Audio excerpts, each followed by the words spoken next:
episode. Today we're doing a little bit different. As you may or may not have noticed, Eirik is out of town. He's on vacation in Norway.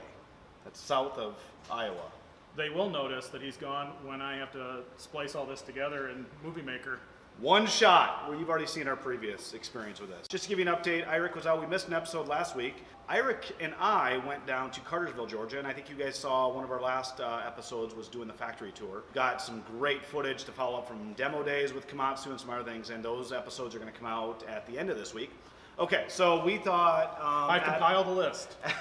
Adam and I thought we'd spend some time going through kind of a Q&A, and then ultimately leaving at the end of this with you guys, emailing us if you have questions or commenting below after this video. So we will answer all those below, yeah. And we're live on location here, so people may be coming in to play while we're here, so we thought that'd be kind of interesting for you guys to see. So with that, let's get started. We are here at Rosedale Center, at our Roseville location. How did this place get started, Randy? So Rosedale, we started this, it was probably like over a year ago, we had this idea of creating something that we could put into more spaces, because the outdoor concept, as we've grown, that's the core of our business, but that takes 10 to like 20 acres of land. There's zoning, there's just a lot of challenges to opening an outdoor site. So we wanted to try and find something to put in a smaller footprint, and I think that came kind of crashing into the current retail climate, is that many of you know, and we've already seen. We have a perfect example right now. Literally, if you see, you can almost see a piece of it behind our shoulder. Herbergers. They just announced that that's Bonton Stores is the main parent company, but all the Herbergers in Minnesota are closing. So a lot of retail locations are closing, and they need different options for entertainment. That's so right. We thought this would be a cool kind of thing. So that's where we came up with the idea, and kind of kicked it off from there. How would you say, how's it been going so far? The reception I get when I get people in here is they think this is the coolest thing ever. Mm-hmm. The challenge is we got to get people in here and get the brand awareness out, because so many people come in and they have no idea what this is. Wouldn't you say? Yeah. Wouldn't you agree with that? I have people coming in thinking that we're a demo site to buy mini excavators, or they think this is the mall's playpen. I get that a lot. Kind of is the playpen here. But once people get in here and we're able to explain what this is, people love it. So that's our goal. Yeah, and I would say overall, as even when we started our vlog series here, I remember that vlog episodes they kicked off, didn't they? Eirik started right when we were opening the site, so there was really cool video of us bringing all the equipment. If you guys haven't checked out like episode 2, 3, like several of the early ones, that was the start of it. And it has been an extremely tough journey as an entrepreneur. This was all self-funded. We, a lot of blood, sweat, and tears going into this, and it's not going great. The mall itself is it's just a tough environment to come. We knew that going into retail, but like Adam just said with the education, it's a tough one. And now we've got an operation that is open 7 days a week, and we're still trying to figure it out. But that's typical for any entrepreneur, is figure out what to do and then hopefully nail it, right? That's all we can do. Yeah. We got to figure it out. Cool. So we've talked about this before. It's been in a lot of our videos too. What is this edutainment that you speak of? Edutainment. I get that question. People ask, what do you mean? What are you talking about? That's a made-up word. I don't know. I actually think you might have coined it. I might have coined it. I know I didn't. It's not an original. I'd like to claim it. I've heard. Well, I remember a couple years ago. So edutainment, the idea, if you guys haven't, and if you've been under a rock, you haven't heard me say it in several of the videos, it's combining education and entertainment. And to me, that's the future. I heard it several years ago, and the more I research it, it was really a term, as far as I know, and maybe some of you will correct us in the comments, it was really created with software. So back in the day when they created kids learning software, like learning math, they made it games, and they realized these kids they were learning, but they're playing a video game, but they're learning.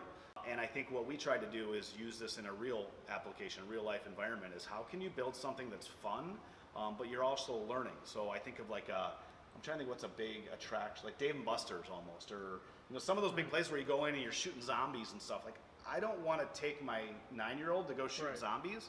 I want to go have them have something interactive experience where you can actually learn. Sure. So I think that's really where edutainment has started for us, and it's been a core really for us. And any strategy we're going forward is how do we build like a driving simulator. Totally. Anything we do. I mean, we did the harvest experience, which was a combine, where it was like teaching someone how to operate a big farming tool. So they're leaving that experience knowing what a farmer does. How do they put food on your table? So I think that's pretty cool. And you get to see this huge combine sitting on the side of the road. I get a lot of people saying, I cannot believe someone would pay to do that. But I get the same amount of people that's saying, oh my God, I want to go do that. So it's just about experiences. Yeah. So we're using Edutainment to try to build the brand here as well, right? True. So are these simulators, to talk about them, are these just big video games? We get that We question get that a lot. We see, have you found where to put the quarters yet? Yeah, so they do kind of click the big video $25. games. Yeah. It's not 25 cents. So, well, I mean, how would you answer that? Are they big video games? I tell people they're almost not like video games. I tell them they're real construction simulators. So if you were going to go get a job, you know, for a big contractor or something, you'd probably train on that stuff before you ever got on a real piece of equipment. They're fully interactive. They're incredible. And once people see that the seat moves and shakes, you can manipulate most of the environment, which is kind of fun to play around in. Yeah, they're amazing. Yeah, and I think what we've done a really horrible job in marketing that is that we haven't really sold that as what they are. And the general public, you know, anytime we do any of our experiences, we're trying to put someone in touch with a very authentic, real training tool. So whether it was a 26-ton excavator that we're going to put you in, or now it's in a virtual environment. When we even sourced these, we looked all over. We feel like we went with the best. CM Labs is a company out of Canada that makes ours, and no one's ever done what we've done with them. Correct. No one's ever put them in a edutainment kind of concept like in a mall. They're usually sold to like training schools, union shops, things like that. But I think where we've done a poor job in marketing that is when we show people, when we get them on there, again, they're like real life, they're like full motion, but the simulations you can do, like I had always wanted to run a tower crane. Right. Well, I can't do that. I can't even do that in real life, even owning our business, like trying to do that, that's too difficult. But here I can simulate it. And I think it's really cool when people get in there and see how real it is. The technology has advanced so much that it's just a great option for people to come out and experience something like that feels like a video game, even though you're in a real life environment. It's pretty crazy, wouldn't you agree? I think it's awesome. I think like one of the examples that you just said, like the tower crane, we have like a 70-story tower crane. If we're going up 70 meters in this thing, you can barely see these 2 or 4 ton blocks of concrete that you need to move. You would never, 99.9% of the population in the world is never going to get a chance to do that. Have we figured out, by the way, how 70 meters is? Well, that's why I corrected myself on camera. I have no idea. It's in metric. If you did, so the company is out of Canada, so our team has been slow to understand metric. So if anyone can comment below what 70 meters is, we'll Google it. And everything else, all the weights are in kilograms as well. So we usually just make up numbers. Yeah, that's about a 1,000-story building. I think that's about right. In metric, right? 2.5 feet per kilometer? I don't know. Okay. Anyway, so the simulators are like video games, and they're not like video games. They're more than that, and they're amazing. Can you get training here to be a heavy equipment operator? I get that question a lot. Yeah, we get a lot of walk-ins for like. I get a ton of walk-ins for people saying I'm either in the union or I'm looking to go join a construction company. I'm going to join a landscaping company. How do I get a job? How do I get training? Yeah, and this is, from a business perspective, we were getting this a lot. Even when we didn't have this site, when we had Hastings, they would ask about starting a training school. Like, hey, you should guys do a training school. Well, I looked into it. 2 things I kind of discovered. First of all, I'm in it for the fun. I mean, for those of you who know me, and you've probably seen several episodes, even Adam, we're big kids. Like, we play for a living. I don't necessarily want to be bogged down with like a formal training school. So that just is not in our vision. So I didn't really want to go down that path. The other piece I saw is, as much as everyone says that these people need this school, there's not the money there. Otherwise, that's from a business perspective, you have to build a business case. Like, how do you actually pay the bills? And what we saw is that as much as people say it's needed, there's not a lot of funding for schools for that. And it's not, so we don't want to go down that. What we found is, again, I think feeds back into that question people were asking about edutainment.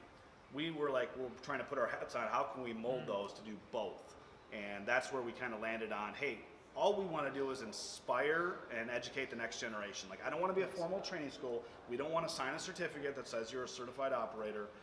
We just want to inspire you. So if I take that 16-year-old kid that is completely lost in school, has no idea what they're going to do with life, they think they have to go get a 4-year degree, we just want to get them out here, show them that they can do it, and make a great living. And I think that's something where I'd been probably I mean, the most excited? I mean, you've done several of those camps too. So Correct. you've done heavy equipment camps. What's your experience been with those? Yeah, it's really important that people understand that there's other options out there. There's nothing wrong with a 4-year degree. I got one, you got a 4-year degree, but not everybody's meant to do that. I wish I would have known that there's other options out there. When I went to high school, like the military came in and I got recruited to go play football in college, no one told me how you would go get a job running a 26-ton excavator. I would have loved to learn that. We provide that opportunity. We're just showcasing it. You already said this, but we're going to stick with what we're good at. And that's just showing people how to have fun and playing on some heavy equipment. And maybe that'll be the spark that ignites them, and maybe they take that next step and they go do their own research after jumping on some of our equipment. Yeah. So we've gotten good media on this. Again, these heavy equipment camps are we've had we have a recurring group coming out with TCI Solutions. It's had 16 students. Actually, now I'm sorry, it's a 16-week program. It's been under about 10 students. Yeah, we're to 8 kids. Where they come out once a week and they get simulator time. We have them out in Hastings. Again, this is another area where we've tried to just get kids more experience and really get them hands-on. What I saw a few weeks ago, I didn't even know this was happening. We showed up at this Dakota County State of the Union, State of the County address, and I think we'll play a piece, but we had Dakota County Probation came out and basically did it was some kids that maybe had troubled pasts and, needed some redirection. Well, we partnered with the county and did one of these camps.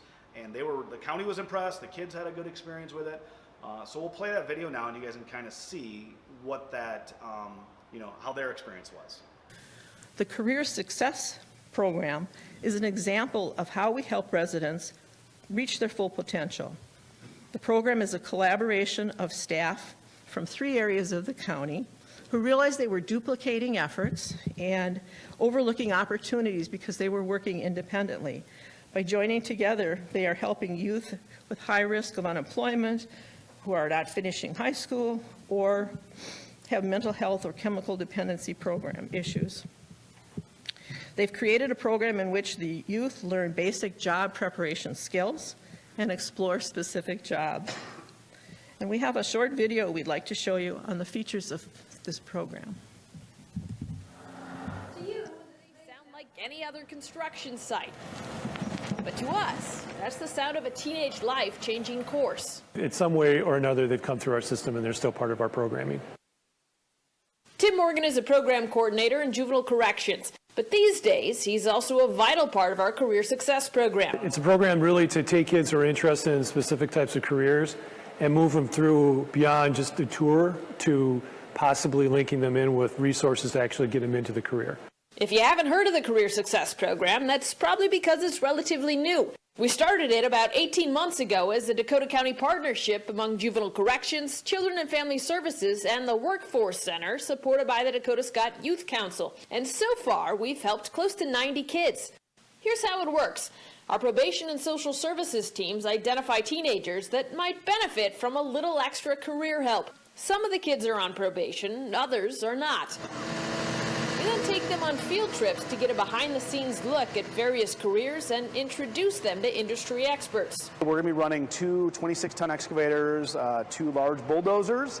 We have wheel loaders, mini excavators. On this day, we took them to learn about construction at Extreme Sandbox in Hastings. Extreme Sandbox is a heavy equipment adventure company. We let people play on construction equipment. The kids spent the day learning about what it takes to make it in the construction trade. And then they got to climb behind the wheel and try the Komatsu equipment out for themselves. Sometimes these are large, intimidating equipment, but it's really cool when we can take that student that maybe never would have thought of construction as a trade, and you just see their eyes light up. You see them that, yeah, they can do it. And I think everyone leaves here with a new appreciation for what these guys do for a living. Pull back slowly. Kids also leave the experience with connections that could help them turn it into a career. I think it's really fun to be the connection between the labor and the people needing it, filling that role as being someone that can get someone from point A to point B in their career and have it be successful. Hopefully you like that. That was pretty cool, and that was awesome for us to see. Just for the I get excited. I mean, I didn't even know that was happening. Right, when people so do it. I get when those pop up in my news feed or something like that. I'm like, hey, I know that guy. It's just cool because I also think that may not be the core business that we're doing, but it's just inspiring anyone. I don't care if it's a 14-year-old kid to a 92-year-old grandmother. that's what I see those programs doing. So I'm really excited that we were able to partner with the county and do more of those. Some other things we're partnering with RMS. So actually this upcoming Saturday, we're doing a heavy equipment open house for them. So they're actually gonna be here from 10 to noon this Saturday at the Rosedale Center. And it's basically for high school students and their parents to just come and talk with some people in the trades and learn what it's like to be in the equipment, or learn what their next step if they want to do this as a career, correct? Yeah, and I think those are another example of just, we don't make any money from those. I mean, that's not something we charge for. And, you know, some other people, I'm an entrepreneur, and you guys have seen me talk in depth about business, and, you know, my core focus is you got to pay the bills. And it's things like that. It's one thing is building a business that makes money. The other thing is about doing what's right. And I think we noticed several years ago this skills gap, and I know kids need this option. They don't get it right now, and I know the construction trades are desperate.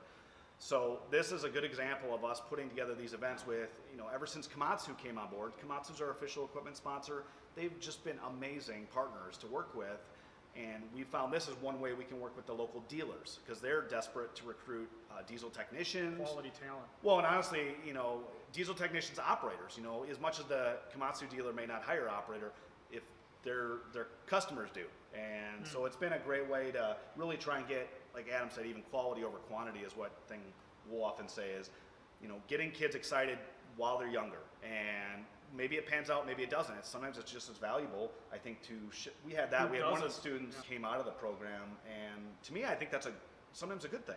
It shows both, a positive or a negative. Hey, maybe don't waste your time going down this path if you're not going to enjoy it. So we've had some, to me, successes like that. I think that's huge. So, cool. Okay. So we have those type of groups come out. Do we do family events, parties, reunions? Yeah, I family get that question a lot. I think family reunions are pretty big with so I mean, corporate team building is probably our number one, but I would say, how many family number reunions? What's actually starting to happen more, and I think you're starting to see it this year, is a lot of surprise reunions or surprise birthdays for, hey, it's my grandma's 80th birthday, we're surprising her and taking her to Extreme Sandbox. Those are my favorite. Those are our favorite. I got goosebumps just thinking about it. It is We have so much fun. There's so many stories of the grandmas coming with the shirts, like specialty shirts printed out. Yeah, so we had, we'll never forget her. She had a blue shirt. Well, first of all, the family videoed it. So if you're watching this and you're doing one of these surprise, send us that video. We would love to see that. So they had her open the present. It was that shirt and a certificate to Extreme Sandbox, and the shirt had like 5 things on her bucket list, like learn how to run, learn how to weld, run an excavator, yada yada. And then she had to go to all those sites, and then they gave us a black magic marker that we had to check off once she did it. I'll even add on to that. Adam said send the video. I wish more of our clients let us know ahead of time. So as we've, with Orig and we've really made a commitment to do more storytelling. And there's so many, our team has had the privilege of being there to experience these bucket lists, and it usually stays within kind of those 4 walls of our building, and that's part of the intent on why we started YouTubing more and vlogging more, is how do we capture that? So we highly encourage you, if you guys have a big event coming up, or even if it's a one-off, you're buying it for your wife, or work with us so that we can make it let us know ahead of time. Maybe we can video it and put it together. So, one of the things I was going to bring up I kind of mentioned, I remember this showing up in this format. Maybe you can speak to how do we capture people's experience afterwards? Like, what do we normally use as a metric to know we're doing the right thing, like from a service perspective? Well, we utilize unsolicited feedback, so we really like TripAdvisor. Yeah. By far, that's like our numero uno way that we know we did a good or a poor job. TripAdvisor is huge. So if you've already been out to Extreme Sandbox and you haven't filled out a TripAdvisor review, check it out. If you're thinking about coming out to Extreme Sandbox and you're on the fence, go check out the reviews on TripAdvisor, because we hang our hat on those reviews. Yeah, and I would say that's been, I'm really proud of the team here, because we've built this culture. We go in and look at those. Like, I'll have the instructors are checking the page Our team daily. all checks it. So it's like, and we've built this reputation now where we've got pretty much all 5-star reviews. And, to me, it just shows the entire team is so focused on service. And the other thing is, I've noticed from a business perspective, when I first started, we've always been kind of the priciest. Like most people spend about $300 to $500 to go to our outdoor, so it's not a At the cheap outdoor thing. And I'm sites, not. None of us are wealthy here. Like that's a big commitment. But I think you get what you pay for. And what I've seen over the years is now that we have all these reviews, as much as I've had a few people up front say, "Hey, I can't afford it; it's too expensive," you know, I've never had someone do it and then afterwards say it wasn't worth every penny. And I think that's the big differentiator is, you know, it's worth it, and you go on and read all those reviews and you get a truly unique experience. But go on there and look at the reviews. If you guys have submitted reviews, I can't thank you enough. We do a horrible job responding to the reviews, which I wish we did more of. But I guarantee you they get read, they get shared on our weekly conference call with our team. It's just a great metric to me to really, you know, again, TripAdvisor's been a great thing for us because it really levels the playing field. You know, you might get the Mall of Americas or the giant science museum that spends millions on marketing. We're the small guys. You know, I don't have that kind of budget to go buy ads. So instead we let our clients do the advertising. And TripAdvisor is one of those things that I even use a lot when I travel is to see what other people are saying. That's right. Instead of a paid advertisement, I'd rather hear it from a real person. It's been good for us to kind of see those TripAdvisor reviews. That's right. Yeah, I'm perfect here, by the way. If you've been to Rosedale, give more. We have only 3. It's still a new site, but give Adam more reviews here. Please. I think it's cool to see that now, you know, Texas is a good example of that was our first experience branching out into a new state. And David, Noah, the guys down there, they have literally crushed it. I mean, they've got 130. All they have is 5 stars, which that even surpasses what we started with here. They're the highest rated attraction in the state of Texas. It's cool. It's cool. Love it. Cool. Okay. How many more? 2 more? How many more questions? You got a lot of questions. Don't worry, you just answer. How long have we been talking? 21 minutes, 54 21 seconds. minutes. You guys are, if you're still watching this. Okay, let's go rapid fire. Okay. When do your outdoor sites open in the spring? When do they? I want to choke myself no, we're open year round. Year round. Climate controlled cabs. Amazing. Whether it's 0 degrees in January or 100 degrees in July, it's always 70 degrees in our cabs. equipment. Boom. How old do you have to be to operate our outdoor equipment? 14. You have to be 14, and only one person can be in the live equipment at a time. That being said, if you've got some little ones that want to jump in, we can usually shut the experience down a little bit earlier, have them climb up there, play with the equipment, get some pictures with you, play with the dead controls. What is the best piece of equipment to operate at Extreme Sandbox? We get that one a lot. Trick question. They're all fun. They're all fun. Jen's just laughing behind us. I do tell people when they ask me that, it's like saying who your favorite kid is. You know who my favorite is. The bulldozer. No. Okay. How was partnering with Mark Cuban and Kevin Leary? How has it impacted your business? Never happened. Watch the intro vlog. Seriously, come on. Shouldn't even ask that anymore. No, so well, most of you know. It didn't. It was a mutual thing. We love being on Shark Tank. We just don't have them as partners. So we're doing this. We've done everything. Komatsu's probably been our best partner. Is they're working with us to really open these new sites. So. Can you drink before using our outdoor equipment? Soda, water, yes. Alcohol, wah, wah. Once you pop the top, you can't get in. Yes. How much does the paint weigh on a PC 210? 3,462 pounds. Excellent. That's all the questions I have. Thank you for sticking with us through 22 minutes of us asking Q&As. Please remember to, if there's any other questions you guys have that don't relate to when do we open and how old do you have to be, post them down below. We will definitely answer those questions. If you haven't, please make sure you subscribe to this YouTube channel. We try to get, well, we should be getting out 2 videos a week. Put comments below with questions. So we'd like to I think this is our first Q&A. We haven't done these, so I'd like to do more. And I think it's a great time for us to just take, so what we did with this episode is we've had these questions over months. Yep. But I'd like to do it more real time where you guys submit comments and we answer the questions. So please comment below with any questions. I apologize in advance. Remember what we said at the beginning. Eirik is on a vacation. He comes back in like 2 days. Can't wait. Thank you, Eirik.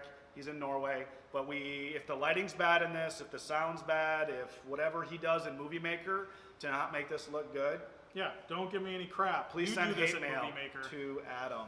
And I'm at Extreme Sandbox. okay, Cool. And the next episode, you guys, It'll be big. the Komatsu demo days. It'll be a cool video. So check that one out. Subscribe to our channel. Thank you guys. Take care. Peace. Peace.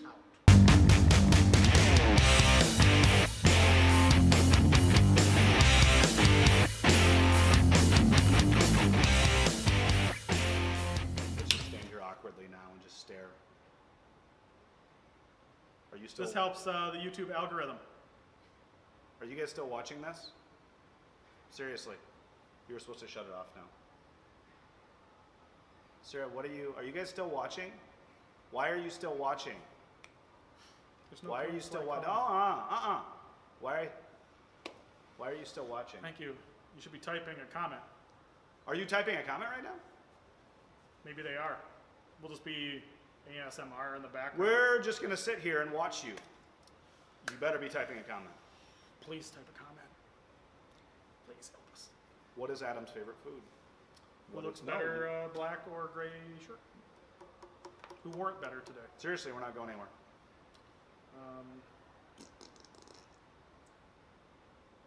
What's a question you'd like to get asked?